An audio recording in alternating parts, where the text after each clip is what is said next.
भट्टीमुंडा गजलक्ष्मी यात्रा उद्यापित। टांगी चौधर ब्लॉक भट्टीमुंडा ऐतिहासिक गजलक्ष्मी यात्रा महोत्सव रविवार उद्यापित होगा सह भसाणी उत्सव शेष होता जमापड़ी।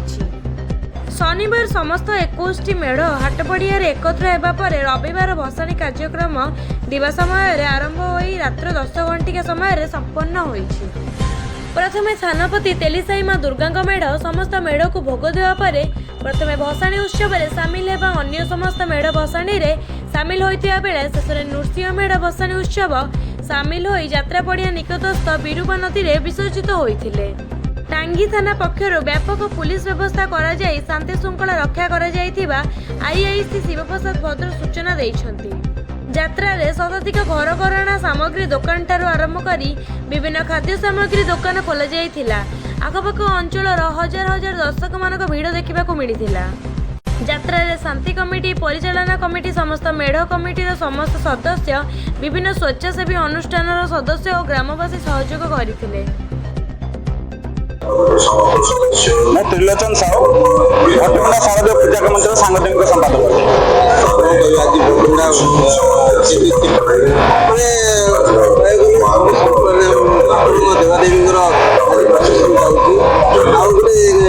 चौदार भसाणी गला कटक दशहरा आप अच्छी नृसिंह भगवान को प्रशासन देखो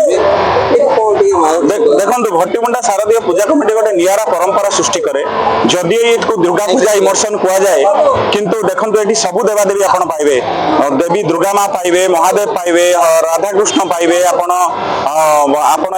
नृसिंह महाप्रभु को पाइबे स्वयं प्रभु जगन्नाथ को पाइबे राम लक्ष्मण को पाइबे विभिन्न ये गोटे महालक्ष्मी को भी पाइबे ये 100 वर्षर ये अनुष्ठान 100 वर्षर अनुष्ठान आमको वेल रिकग्नाइज मिली कलेक्टर भी आम संस्था को रिकग्नाइज करके सबू फायर ब्रिगेड टू आरंभ करके फास्ट एड कैंप टू आरंभ कर सब प्रकार फैसिलिटी पानी सुविधा सब प्रकार यहाँ गोटे ए अंचल सबुठारु बड़ भसाणी हम आम अंचल एत बड़ भसाणी कौटी हुए ये गोटे निरा परंपरा सृष्टि करे।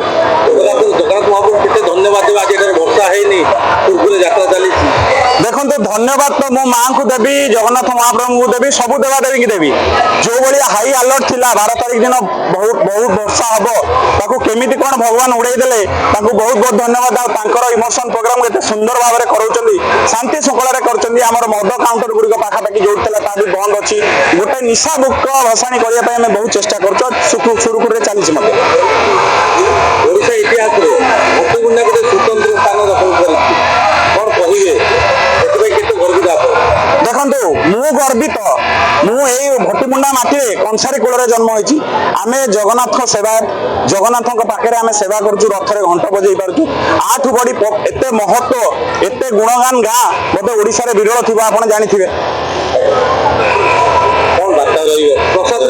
धन्यवाद देवे देखो पुलिस डिपार्टमेंट को एसडीपीओ सार आईआईसी महोदय आमर उमाकांत सार अच्छा एसडीपीओ सार आईआईसी आमर अच्छा शिवप्रसाद सार धन्यवाद देवी smart collector is collector is intelligence collector महोत्सव को बहुत बहुत धन्यवाद दे प्रशासन संपूर्ण सहयोग अच्छे संपूर्ण मात्रा बहुत सहयोग अच्छे।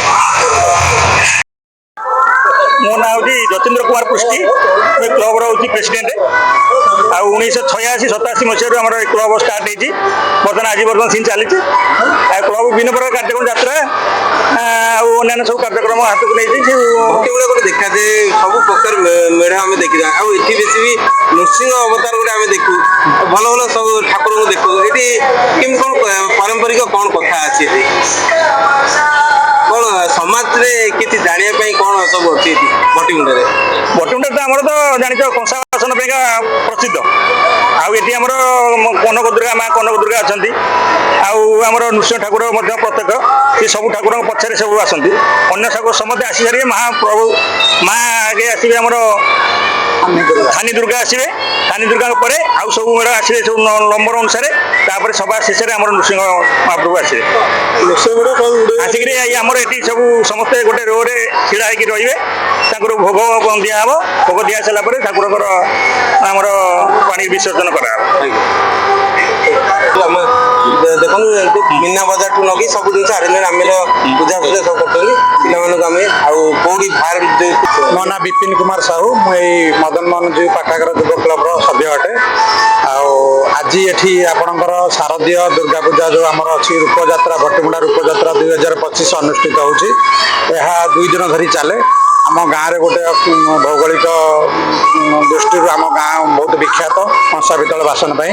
ଆଉ ଏଠି ଚୌଦ୍ୱାର ପରେ ପରେ ଆମର ଭଟିମୁଣ୍ଡାରେ ସେମିତି ରୂପଯାତ୍ରା ହୁଏ। ରୂପଯାତ୍ରା ମିନ୍ସ ଆପଣଙ୍କର ଏଠି ଥାନି ଦୁର୍ଗାଠୁ ଆରମ୍ଭ କରିକିରି ଶିବ ପାର୍ବତୀ ହୁଅନ୍ତି, ରାଧାକୃଷ୍ଣ ହୁଅନ୍ତି, ନରସିଂହ ଅବତାର ହୁଅନ୍ତି, ଜଗନ୍ନାଥ ହୁଅନ୍ତି, ସବୁ ପ୍ରକାର ଏଠି ରୂପର ଆପଣଙ୍କର ଠାକୁର ଏଠି ଦେଖିବାକୁ ମିଳିବେ।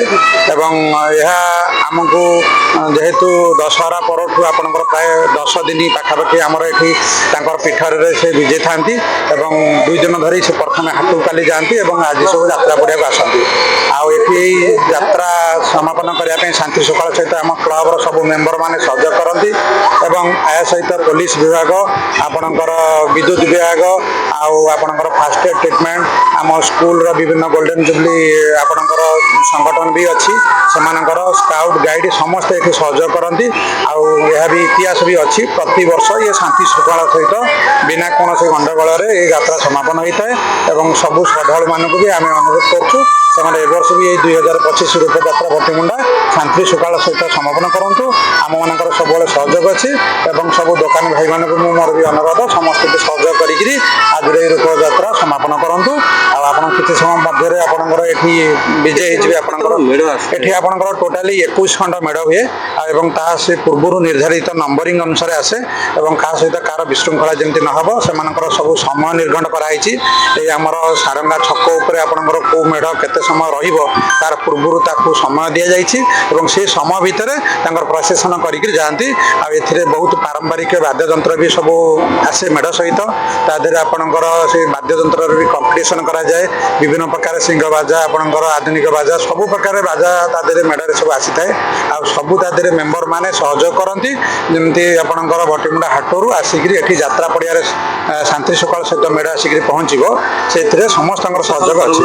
ପ୍ରଶାସନ ତରଫରୁ ପୋଲିସ ପ୍ରଶାସନ ତରଫରୁ ଗତ 2 ଦିନ ହେଲାଣି ଏବଂ ତା ପୂର୍ବରୁ ମଧ୍ୟ ବାରମ୍ବାର ମିଟିଂ ହେଇକିରି ଏଥିରେ ଆପଣଙ୍କର ସମୟ ନିର୍ଗଣ କରାଯାଇଛି ଏବଂ ସମସ୍ତେ ଯେମିତି ପ୍ରଶାସନକୁ ସହଯୋଗ କରିବେ ଏବଂ ପ୍ରଶାସନ ମଧ୍ୟ ସବୁ ପବ୍ଲିକକି ଆଗୁଆ ସୂଚନା ଦିଆଯାଇଛି କେଉଁ ପଟେ କେମିତି ଯାନବାହନ ଚଳାଚଳର ତାକୁ ସମୟ ନିର୍ଦ୍ଧାରଣ କରାଯାଇଛି।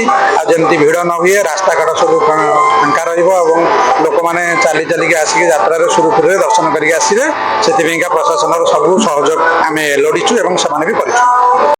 ପିଲାମାନେ ଇଏ ଏତେ ଶାନ୍ତି ଶୃଙ୍ଖଳାରେ ଯାଇଛନ୍ତି ଆଉ ନିଶ୍ଚିତ ଏଇ ଯୋଉ ଭାବନା, ଏଇ ଯୋଉ ଠାକୁରଙ୍କ ପ୍ରତି ଭାବନା ଏତେ ବଢିଆ ତାଙ୍କ ପିଲାମାନେ କଣ ବାର୍ତ୍ତା ରହିବ?